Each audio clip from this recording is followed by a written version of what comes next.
приятели, ще направя 5 такива имбургерия. Сигурно се чудите защо се казва имбургерия, защото аз живея в Германия, имам там едно животно, коте. Ще го видите други ден, защото аз утре тръгвам и траляла. И ще съм други ден там и тогава ще направя клип. Сега ще направя пак с кучето и котката идва на време, просто гледайте. Така, първо ще почна с котката. Това е Томи, на 2 годинки.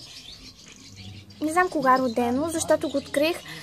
Едни колеха прасе, то беше там, беше гладно и аз му дадох хляб, после то дойде и така нататък. Добре, правя клип и улично превъзходно и го обичам.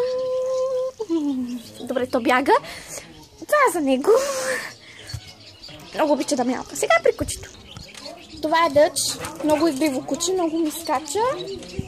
Взехме го от приюта. Тоест, те го взеха, защото аз не бях. Улично превъзходно е. На 2 години също. Не знам кога е родено. Ето, не се много играе.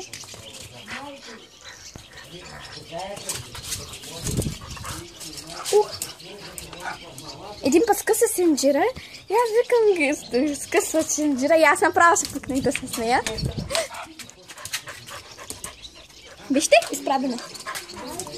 Дъч, ела снимка. Стани. Хайде, Дъч, хайде.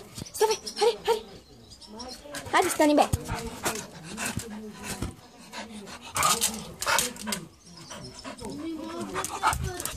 Добре, готови сме.